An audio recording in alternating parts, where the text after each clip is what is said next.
We are live on the Bullpen Podcast. I am your host with the most, Chris Krogman. Welcomed in with my co-host, Mr. Adam Kunos. You can follow the podcast at The Bullpen Pod on Twitter. You can find us on Facebook and YouTube as well. You can follow myself at Shy Bears 1985. Follow my man Adam at Kunos 19. We are sponsored by Fanatics. Head on over to Fanatics for all your holiday shopping needs. I believe you can still squeeze it in before Christmas. Just ordered myself some stuff for the wife. She is a big sports fan because I am blessed like that. So I got her some gear, but don't tell her that yet. Adam, my friend, it is December 15th. We are close to Christmas, close to the end of the 2021 year. How are you, my friend? I am doing good. As you mentioned, we are getting close to the end of the year. It's hard to believe that 2021 is just a couple weeks from ending and 2022 is just around the corner. And we're just wrapping the year up. So we're getting all of our Christmas shopping in order and we're getting ready to celebrate the Christmas holiday here in about a week. It's hard to believe Christmas is 10 days away, calendar days. It is. And, we support all beliefs and whatnot here at the Bullpen Pod. I myself do celebrate Christmas. It sounds like Adam does too, but if you don't, that's cool with us. We support you in whatever you like to do around these times of the year. Some of my favorite holiday traditions are driving around with my kids and showing them Christmas lights, going shopping with my wife and getting our boys toys and things like that to wrap for Santa, putting all the presents out the night before Christmas, watching Christmas movies. My favorites are Christmas Vacation, Elf, and Home Alone. Adam, what are some of your favorite holiday traditions? Being in the Central Florida area, we definitely hit up the theme parks for all the Christmas festivities around the area. One of my favorite things to do with my wife is we'll go over to Epcot and do the holidays around the world. We'll go around the world, listen to all the different versions of the holiday season, from the Three Kings in Mexico to France, to just how each country celebrates Christmas in their own way. And then again, it's Christmas movies. You mentioned some good ones, Elf. We do the Santa Claus Marathon 1, 2, and 3. I do watch Die Hard, so I do like Die Hard. Die Hard is a Christmas movie. My wife just booed from the background, but Die Hard is a Christmas movie, and that is one that you have to watch. So I have been on your team for a while, and I really don't care. This is such a dumb argument to me, but whatever. There's a Christmas party taking place at Nagasaki Tower, so it is obviously during Christmas time. There's snow on the ground. I think 2 is in the middle of the winter as well. So yeah, Die Hards are Christmas movies. Why not? But I do, I also enjoy the traditional holiday movies. But Epcot sounds awesome. That would be epic, and my family and I might have to join you one of these years at Epcot, because that sounds super fun. It is, and Epcot's just one of my favorite places to go during the holiday season because you see all the different decorations, see all the different festivities from around the world. It's just an awesome place to be at. So definitely, if you and your family definitely come down, we'll definitely hook up for a meet and a drink around the world. That sounds great, man. We did Disney World once. I think we've talked about this, and there's so much to see out there, and Epcot and Disney World and everything. I think we did like 26,000 steps in one day, which is like 12 miles. So I was sore after that experience. But you do rack up the miles in one day without even realizing it. For sure, man. Well, let's talk about this MLB lockout. Work stoppage happened about 2 weeks ago. I think we're on day 14 of the lockout. And we can talk a little bit about why it happened, what both sides have said. But really, at the end of the day, it boils down to money. as it usually does. The players want to be able to make more money sooner, earlier free agency, um, more profit sharing, obviously, lower markets getting a bigger piece of the pie. Ownership is talking about salary cap floor, which I really appreciate because, there are no poor baseball teams. No matter how much they want to tell you that they're poor, Oakland still makes a shit ton of money.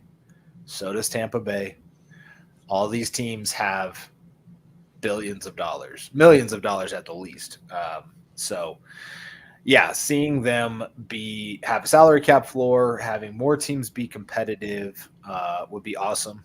There's a talk about um, changing the salary cap or the luxury tax and raising that. And as you kind of go up in years, it gets worse and more harsher penalties, I should say. And then there's some rule changes that they've talked about, whether it's a DH edition or shift rule changes or robot umpires. Lots of things going into that, but all that bullshit doesn't matter until they work out the money. Adam, what are your thoughts? I mean, you hit the nail on the head with this one. It is pretty much all about money. I mean, I'll go back to the 94 strike, and it was again about money. And until they figure out this money cap, because every year these salaries just keep getting bigger, larger. Players are getting paid more in their contracts. We're seeing more of these 10, 12-year deals that are just being thrown out. I mean, even before the lockout started, we saw these massive deals that's being thrown out left and right. I mean, there was no shortage of money to come from these teams, and you said it. These lower market teams like Miami, Tampa, Oakland, they're still making money. They're still racking in a profit every year from merchandise sales, ticket sales, food, whatever you can throw in there. So there's no shortage of money around Major League Baseball. It's just how to share this revenue. And I think that's one thing that is going to be talked about is revenue sharing. Is that good for the league? And it's one of many things that cause the lockout. But again, at the end of the day, it is money that is the big topic for this lockout. For sure. And from what I understand, they were in discussions up until they locked them out per MLB.com, which is going to be strictly from the league side of things. They did everything possible to work with the players and so on and so forth, and we know that's just not true. Obviously that's just one side of it, and the players have a lot to say. So I don't really have a stance on this. I just want baseball. And my understanding is that they aren't really going to get anywhere until probably mid-January, if not early February, when you start to see spring training get threatened, which means revenue is going to start getting threatened. I thought the funniest part about this, funny being a offhand word, is MLB taking all of the pictures of the players off the website. Like, how childish. Like, what are you doing, dude? This is your brand. These are your employees. You're just going to remove them? Yeah, I saw that too. And I love that some players clap back on Twitter by changing their profile picture to that generic faceless baseball player, which I just thought was hilarious. And, I mean, it's just... But there's one thing I can't just stop thinking about. Like, when this... And I'm going to go back to 94, when the strike happened in 94, when August of 94 was rolling around and baseball stopped. For some reason, I'm just thinking of fans in Montreal right now who are probably just kicking themselves, or still probably kicking themselves, because I do believe, and I did a whole article on this for one of my classes, that the 94 strike was the nail in the coffin for the Expos. And that's the reason that that team just kind of fell off the map and relocated to D.C. 11 years later. But it's just something that was in the back of my mind, thinking like, okay, strike. We're not going to see that come around with this lockout. There's not going to be a team that's going to be relocated after this. I don't think a team's going to be relocated after this strike, but it just got me thinking that a consequence is a team that you thought was going to be in contention just falls off the map after a lockout season. Yeah, I think the Expos were so good that year too, because they were I think they were at like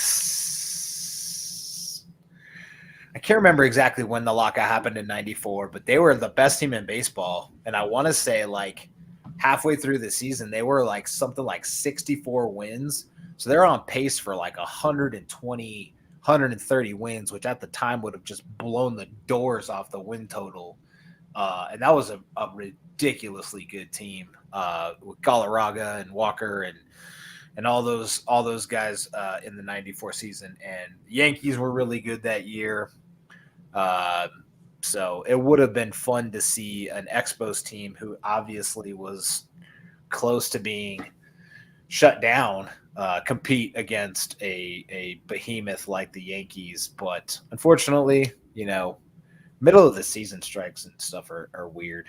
Yeah, and they were 74-40 when the strike happened, so they were 36 games above 500 at the time, and they, from June 1st, went 46-18 until the strike happened. So they were the hottest team that year, and I know a lot of people are saying this. They are your unofficial, and I say it with quotations, World Series champion that year because they ended with the best record in Major League Baseball. So I remember when they were playing exhibition games or the final game of the team in 2004, they had a banner that said "Best Team in Baseball 1994 World Champions." Obviously, I believe it's written in French, but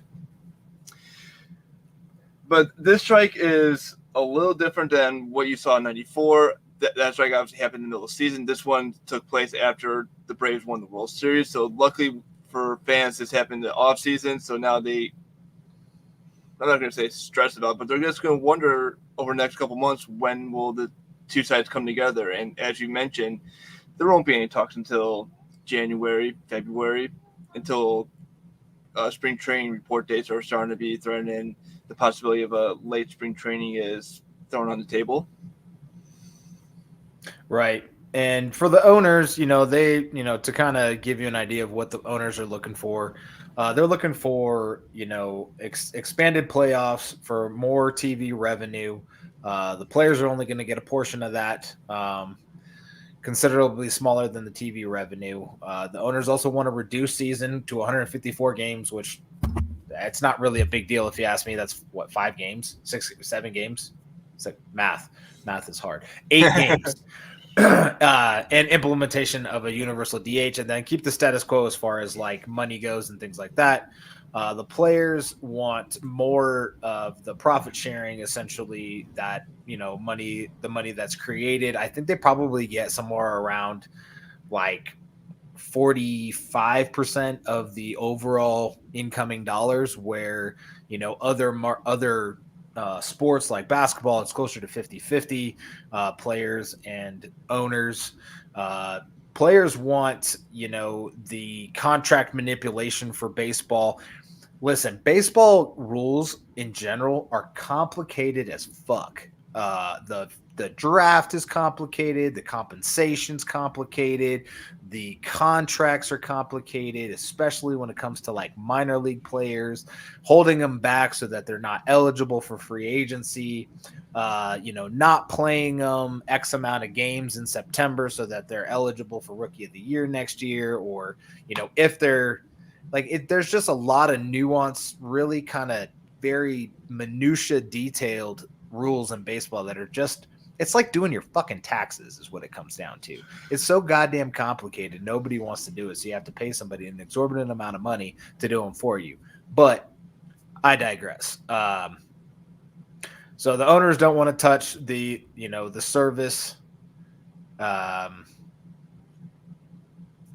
services, accrued time, essentially. And the higher end guys, like your Max Scherzers, your Gossmans and the guys that are going to get paid when the lockout breaks, like Chris Bryant, are all making tons of money. You know, Lindor got a big contract. Baez got a little bit less than the top marquee guys. You saw Tatis get paid. You've seen, anyway, lots of big contracts. But the younger guys have to wait. They get older. You know, they're not as accessing those big contracts just comes much later in their lives, and that's just kind of tough. The players union also wants to see tanking addressed. So, you know, the Orioles have been tanking for years, benefiting from top draft picks and also getting the league's revenue sharing, all while playing only with $42 million, which is $100 million less than 14 teams in the league. So players want players to be playing for a fair wage, and kind of like that kind of goes back to the salary cap floor thing. Yeah. So what happens next is they're going to try to work it out, and hopefully they will, and we'll see a new CBA shortly. I mean, eventually it'll work out because everybody's losing money. Nobody gets paid. Players don't get paid during lockouts or during strikes. So that's their motivation to do it. And then owners can't make anything off of the players because they can't sell merch, they can't sell tickets, so they don't make any money. So at the end of the day, you're going to see this get worked out, but it's just going to take a while. Yeah, and I think they would rather want to get out sooner rather than later, because a lockout is going to affect a lot of things. And you saw this after the last time the baseball lockout, attendance did take a hit. 93 baseball was that we saw a lot of attendance going to the baseball games. Toronto was just coming off back-to-back world championships. And then obviously attendance kind of faltered after that. You didn't see as many sellouts going out there. Revenue was down through all 28 teams at the time. And I think they want to avoid that. Obviously, this season was a little bit of a different, where you saw at the beginning of the season, stadiums were only opening at 20% capacity. There were only a handful of stadiums that opened up at full capacity for day one. And then as you got further and further into the season, we saw more and more stadiums open up to full capacity, where you saw sellouts going into the World Series, going into the playoffs. So this could affect ticket sales for next year. How many fans renew season ticket holders? How many go out and purchase game tickets? How many people subscribe to MLB TV or subscribe to MLB Extra Innings for DirecTV? There's a downhill fall to all this, and owners and league officials are trying to avoid a massive revenue loss from this lockout. Yeah, speaking of, fandom is going to take a hit. I mean, I would say baseball is probably third to football, basketball right now, and hockey's still, everybody's stepchild, which is unfortunate because live hockey is the shit. But live baseball is also a blast. I mean, middle of the summer, go to the park, take your kids, smell the fresh cut grass, watch premium athletes do amazing things. Hitting a round ball with a round bat is still one of the hardest things in the world. So losing out on that is unfortunate, and having this younger generation not appreciate baseball for the great sport that it is because people can't work out contractual, monetary effects. And I remember in the 94 strike, my uncle was a huge baseball fan. He had a huge baseball card collection, had actually lost half of it in a fire when he was younger. So that was tied him to the game for such a long time. And then when the 94 strike happened, and he was just pissed and was like, these players are greedy, all they want is money. They don't want to, they don't love the game, so on and so forth. So he basically switched to golf and has been a golf fan ever since and has never gone back. We talk about baseball every now and again, and he's still pretty bitter about it. Not so much to the point anymore, but it's tough. You take multi-million-dollar athletes, billion-dollar owners, and just you don't want to play for the fans who pay for all of this stuff at the end of the day. It's really unfortunate. So yeah, they're going to lose fandom. They're going to lose some fans here. We're going to not see kids that, could grow up loving baseball, not because their fathers don't, their mothers don't. So that's the really unfortunate part, and they better get their shit together before it affects too much of that part of the game. Yeah, and you mentioned that with the way baseball sits with the other sports, it got me thinking like the last time that some of the other sports in America or the United States went through a strike, the one that stands out is the NHL for the 2005-2006 season, or 2004-2005, where they lost the entire season due to a strike, and that season got completely wiped out. And it took hockey a good couple years to come back for it. The NBA back in 2012, when they had their issues at the beginning of the season, they played a very shortened season, and you saw a lot of star players really be affected by it. Same thing with the NFL back in, I want to say 2013, when they had their labor strike as well at the beginning of the season. It affected that season as well. So it doesn't matter how long this strike is going to last for. There will be ramifications for the 2022 season, and you'll see it in the stands, in TV ratings, and merchandise sales. There are going to be consequences, and I'm interested to see how Major League Baseball handles it and how the Players Association handles this as well. Yeah, me too. I want to get on with it. Obviously, when it's not in the middle of the season, when we did just have the World Series, it wasn't really at the forefront of your mind, and it's still not with we're not missing baseball yet. But as we get into January, February, March, if it's still not taken care of, it's going to be a problem. There's some interesting things like the players can still work out. They can get together themselves if they want to and work out or whatnot. They still have access to like team healthcare facilities, like their healthcare plans or whatever that the case may be.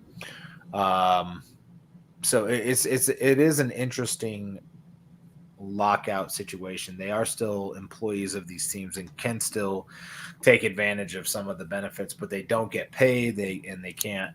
I don't think they can go to the facilities like to work out or have any kind of. That's correct. They're usually blocked from all team facilities, both in their respective cities and spring training facilities. I believe minor league players are still allowed to enter the minor league facilities because obviously they had their own players association. So minor league baseball is still chugging along at the same time, but it's just Major League Baseball that's having this issue right now.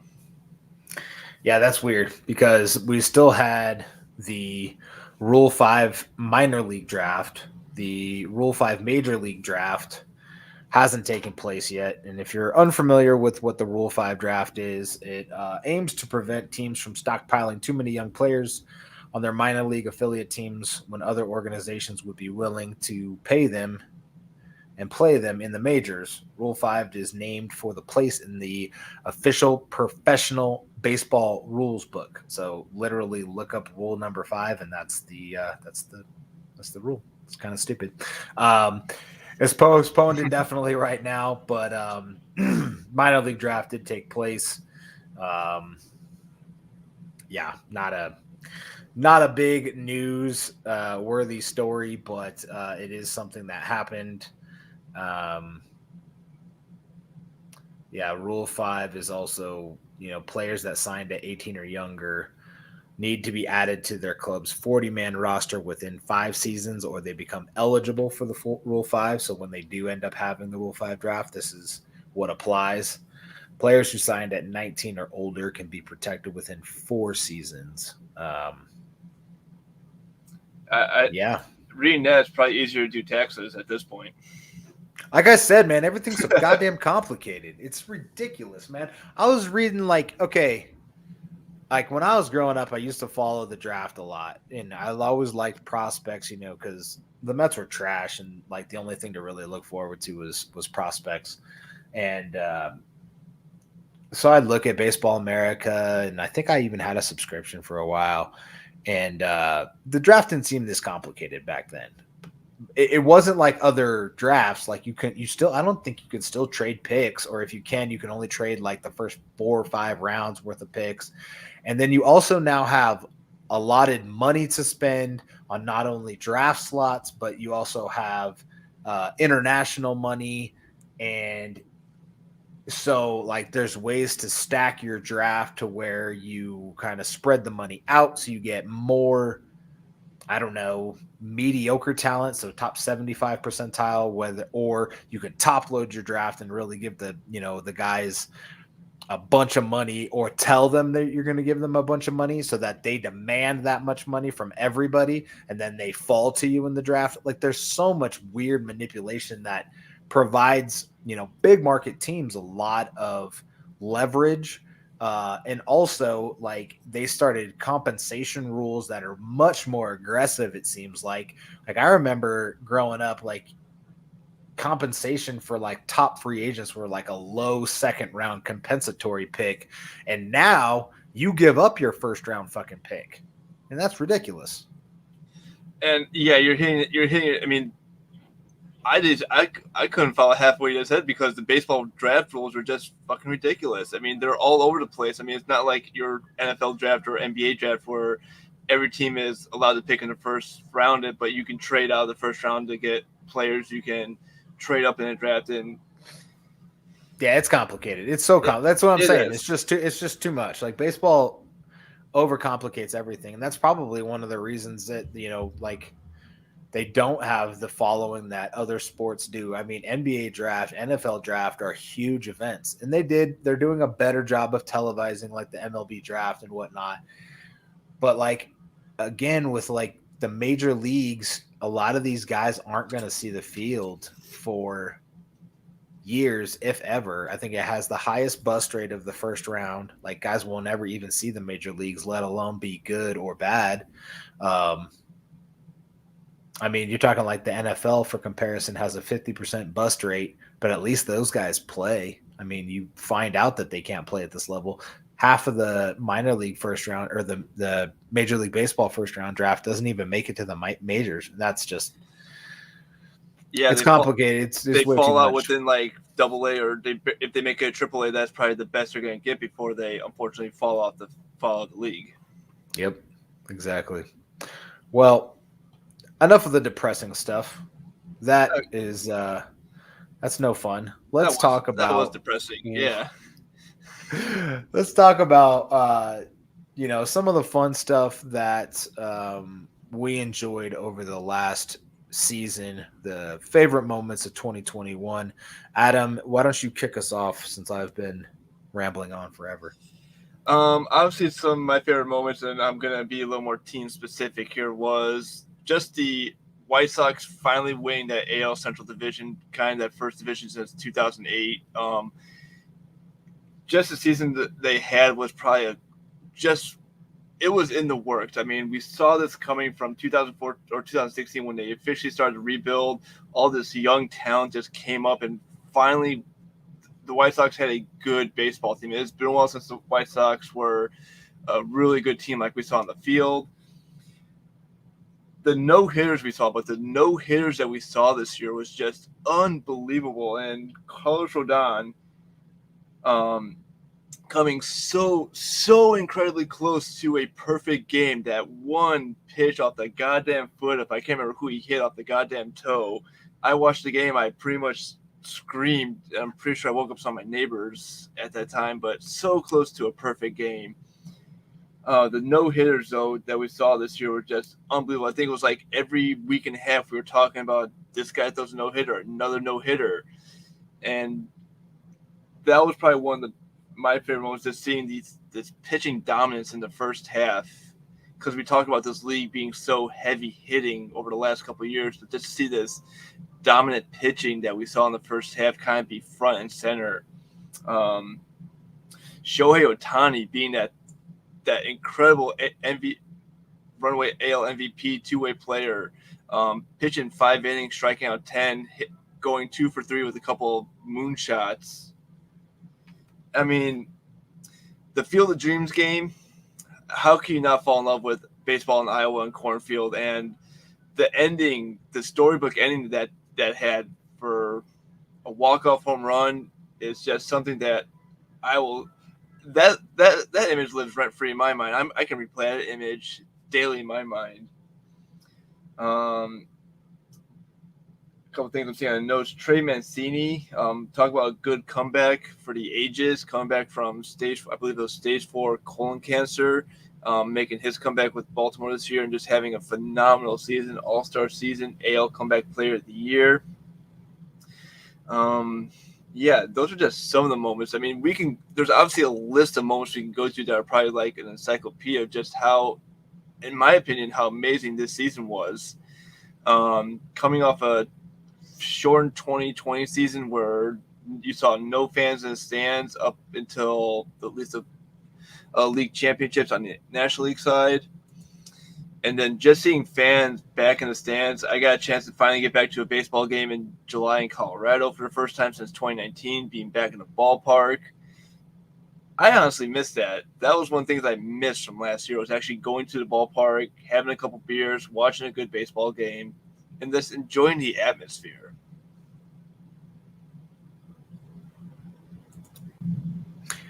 Yeah, those are all really awesome moments. You mentioned the amount of no-hitters we had. Tyler Gilbert, Corey Kluber, Spencer Turnbull, Wade Miley, John Means, Carlos Rodon, Joe Musgrove, and then we had 6 other combined no-hitters. That is 13 no-hitters this year. That is Jesus. Absolutely insane. The Trey Mancini comeback is one of my favorites as well, especially him at the home run derby. Obviously, it didn't go his way, but it was so much fun to watch him compete in that event. That was one of my favorite moments of the year as well, with Pete Alonso here in Colorado. Having the All-Star game here in Colorado was really fun for me, getting to go down and hang out with my kids, my wife at the convention center here, seeing, they bring out tons of stuff from the Hall of Fame. So seeing all of that, being able to get out to Cooperstown myself, that was really, really special and really fun for me. Pete Alonso winning back-to-back home run derbies, since we didn't have one last year, was really cool. The wild trade deadline we had, the Chicago Cubs unloading their entire core of Rizzo and Baez and Bryant. The Nationals trading away Scherzer and Trey Turner. And every single team making a trade at the deadline was absolutely bananas. I don't think we'll ever see that again. Team specifically also made national news. The Mets had a couple of really weird storylines. Francisco Lindor and Jeff McNeil got into a physical altercation where there were fists thrown and choking and whatnot. And when the media asked about it, they said the reason for the fight was they were arguing whether a rodent in the clubhouse area was a rat or a raccoon. First off, if you have rats or raccoons in your MLB dugout, you need to call an exterminator, because I believe Terminex is a sponsor, if I'm not mistaken. Oh man, if you're not, you should be Terminex, because that drop alone is worth it. Is worth all the monies. But that was ridiculous, but also funny. And then the other big Mets odd news was the thumbs down incident where Javier Baez and Francisco Lindor and Kevin Pillar all gave the crowd in New York the thumbs down for booing them whenever they got on base or whatever. Whenever they had made a good play, they would signal back to the crowd in New York. Some people took it as just ribbing and having a good time and going back and forth, and other people took it as much more serious and like you shouldn't do that to the people who pay your salaries and stuff like that. And I'm in the no fucks given zone because whatever. I mean, you're not going to see that shit next year. But those were some of my very favorite moments from this last season. Yeah, the only other news that I can think of right now is the Mets are down to 3 candidates for their managerial search, which they can still do during the lockout. So that's kind of interesting and good for them. They're down to Buck Showalter, Joe Espada, and Paul Quatero, I think his name is, from the Rays. Showalter is said to be the leader in the clubhouse. All 3 will interview this week. I believe yesterday was Espada, today is Quataro, and Friday is Showalter. So by the weekend, the Mets should announce who their manager is going to be for next year. As a Mets fan and buddies with multiple Mets fans, we are rooting for Showalter. I think he has the experience to get the job done and will control that clubhouse. Yeah, I think I saw a couple of I saw a lot of Mets fans who are going, please, praying for Buck Showalter to say they give up their first child for Buck Showalter or something. I don't know. Yeah, and I think he'll be the front runner for the Mets job. I know my brother-in-law is a huge Mets fan. He's mentioned that Showalter is probably the best fit for that team to lead such a young core for that team going forward. So, I mean, we still have baseball news. I mean, far from what we're used to, but there's still a little news out there. For sure. Plus, the fun thing, and what's interesting again with baseball and being kind of weird is like free agency this year for the first time was more like other sports where, signing day starts and people go bananas. You just see multiple big contracts go out. But like in previous years, big free agents would stretch all the way up until spring training. And that's so weird to me and so odd. I would think as a person, as a human being, as an employee, you would want to know where you're going to be employed next year, where you're going to want to sit.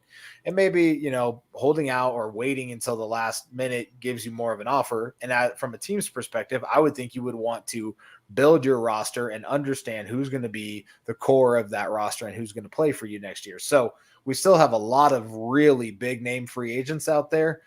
So, Chris Bryant, Carlos Rodon, multiple other guys that, the list is long. So it's going to be something to watch when we do get out of this work stoppage lockout situation. But we are still having a little bit of baseball news trickle in here and there. So, yeah, if I'm not mistaken, there were a couple deals that are technically not official. I believe there are a couple of deals that were announced before the lockout that did not get the paperwork filed in time before the stoppage happened. That are technically not official yet. So I don't know what deals are technically not official. But I know there's like 3 or 4 deals that are not official yet because the paperwork was not filed in time prior to the work stoppage.